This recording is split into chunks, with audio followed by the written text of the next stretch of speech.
Hello, Renee Flamont here. You guys, not ignoring red flags is the biggest thing you can do for yourself to remain protected, to protect yourself.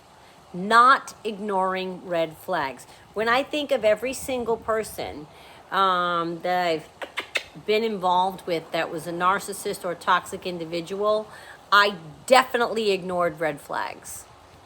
Ignored. Ignored. And it was like, oh, I didn't just see that. Did I just see that? Oh my God. And you don't tell anybody, and you don't tell your best friend, and you don't tell your mother, and you don't tell whoever it is that you confide in, because you know that they're going to tell you you're crazy if you stay with that person, and they're going to make fun of you later, and they're going to feel bad if you do stay with them and they did something bad, so you decide not to say anything. That's the cycle of the red flag. I'm here to tell you should find someone that you confide into and that you promise to say every red flag as they come up.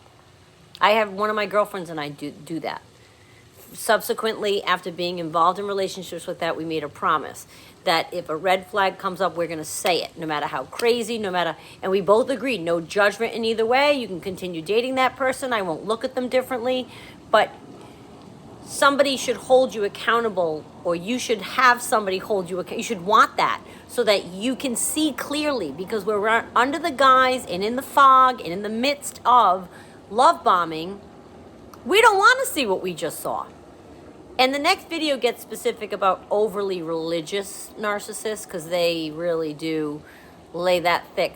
But red flags could be anything like they were rude to someone and then they excuse it as they have a bad day, or they snap at you or are disrespectful to you, and they pass that off as they're in a bad mood.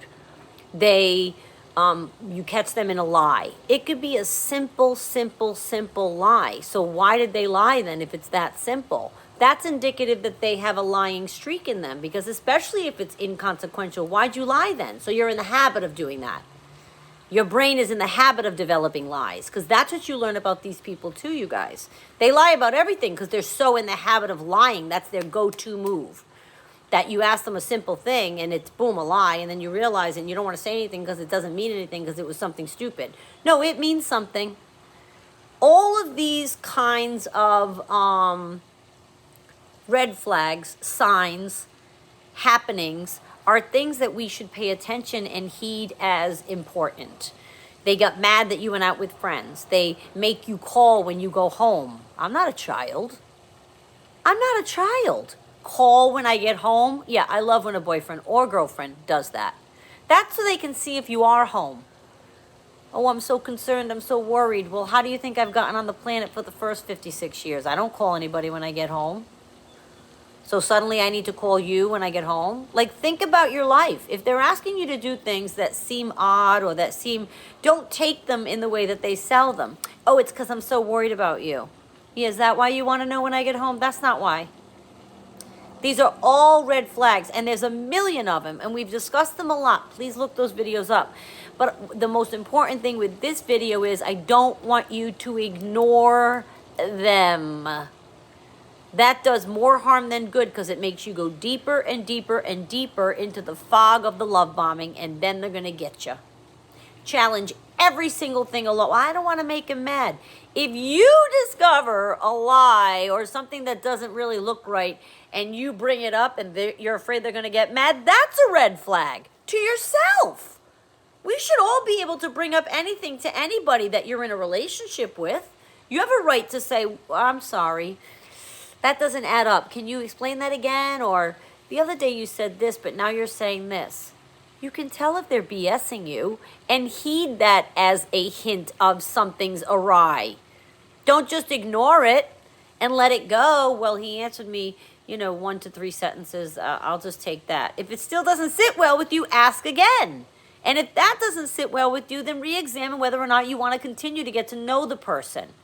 The only way that my concern is you protecting yourself from landing another one, I know I'm nasal, it's the pollen, from landing another narcissist, from staying in a narcissist relationship that's too long. And I don't tell anyone to leave. It's a very personal choice. You know that. But I don't want you ignoring red flags and thinking and pretending to yourself and everybody else that everything is fine. If there is something afoot that doesn't sit well with you, that you know, and that's a good barometer. If you are hiding it from someone else because you know your friend or family member will tell you leave, or what do you mean, or question it, or that's not normal, about that's your sign that it is indeed a red flag. Don't ignore them. Please, the worst thing you can do is ignore them. I ignored all of them with every person right up until I learned about this disorder. And now you guys know I don't date. So there's not, that was a piece of hair. There's nothing for me to ignore. But since then, I've been on a few dates, not recently, but I'm not ignoring anything. I'm not. And I don't mean nitpick. That's not what I'm talking about. You guys know exactly what I mean. You know exactly what I mean by red flags. And you see one and you say, I'm just going to ignore the fact that he's couch surfing at age 63 and doesn't seem to have a relationship with any family members or friends past 2 years ago. I'm just going to ignore the fact that it was rude to me just now and did a Dr. Jekyll, Mr. Hyde thing. I'm just going to put that along to having a bad day. There is continuous behavior that you can see as red flags, and there's once and done behavior that you can see as red flags. And I'm here to say, now you might say, well, I can't challenge everyone because they'll get mad. I already explained that. If you're around someone that you're afraid they're going to get mad, that's a red flag. Don't ignore that. Don't ignore that feeling. That is a red flag, right? If they're talking bad about other people's backs, if you see them lying to someone in front of you, like you know it's a lie, but they're lying to their friend and you know for a fact that the truth is something else, that's a red flag. Their character, what are you witnessing them do on a daily basis to you, to different people, around the home, if you don't live together, out in public? How do they run their life? There are red flags everywhere, and hopefully, if you're in a new relationship, you have nothing but green flags. I've seen relationships go that way. They have nothing but green flags, and they're happy. It can definitely happen, and you know when a red flag pops up. Please don't ignore it. Protect yourself. Otherwise, you could end up in with one again, with one too long, and there's nothing that can come from being in a relationship with a narcissist for any amount of time, let alone too long. I want you to protect yourselves from ever having one enter into your life again. Challenge them when you see or hear something that doesn't sit right.